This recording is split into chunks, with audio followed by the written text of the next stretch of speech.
ఈరోజు ప్రపంచంలో నీతి లేకుండా పచ్చి నెత్తులు దాగే ఒక నరహంతకుల్లాగా వ్యవహరిస్తున్న వాళ్ళకి సపోర్ట్ చేస్తుంది అమెరికా.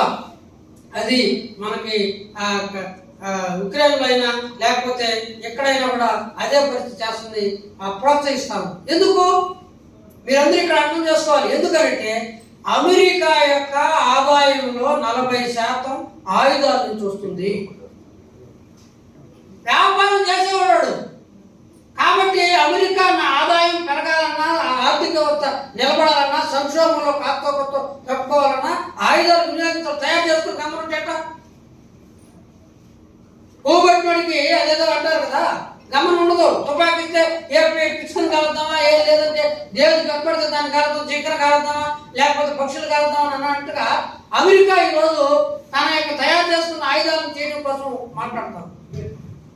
ఇది ప్రపంచ యుద్ధంగా మారే పరిస్థితి వచ్చింది. ఎందుకంటే మొన్న రష్యా మీద యుక్రెయిన్ వాళ్ళు చెప్పారు, ఇప్పటిదాకా మామూలు ఈ బంపర్స్ అవి వాడుతున్నాం, లాంగ్ రేంజ్ మిసైల్స్ వాడండి ఇంకా అంటే ఏమని. లాంగ్ రేంజ్ ఈరోజు అమెరికా బట్టలు కొడితే నేరుగా తిరుపతిలో వచ్చి పడి తిరుపతిలో స్మాష్ చేసింది. లాంగ్ రేంజ్ ఎన్ని కిలోమీటర్లు అయినా ప్రయాణం చేసింది.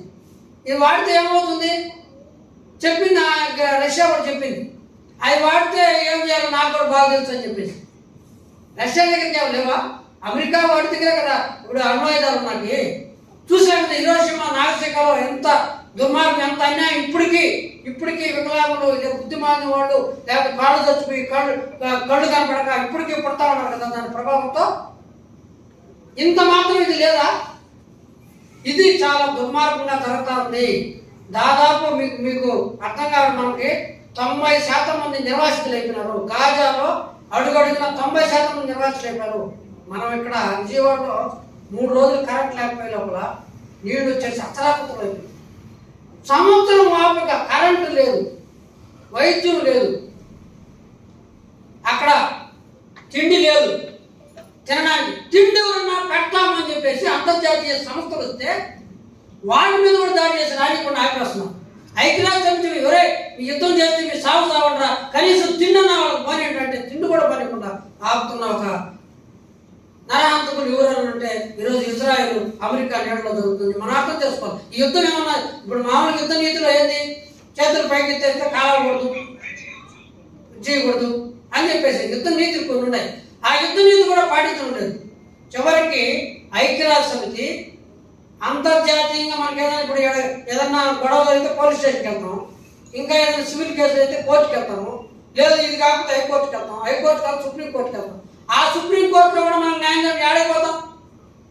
అంతర్జాతీయ కోర్టు ఉంది. ఆఫ్రికా దేశస్తులు ఈ ఎవరైనా అంతర్జాతీయ ఎవరి గురించి వేయించున్నాం. ఆఫ్రికా వాళ్ళు, సౌత్ ఆఫ్రికా వాళ్ళు కేసేస్తారు అంతర్జాతీయ కోర్టు. ఈ యుద్ధాన్ని ఆపండి, ఇది దుర్మార్గము, ఇజ్రాయెల్ చేస్తే విచారించిన తర్వాత ఇది తప్పు, వెంటనే ఆపేయండి అని చెప్పింది. ఐక్యరాజ్య సమితి నిర్ణయం చేశారు, దీన్ని పరిమితం చేయండి, దీన్ని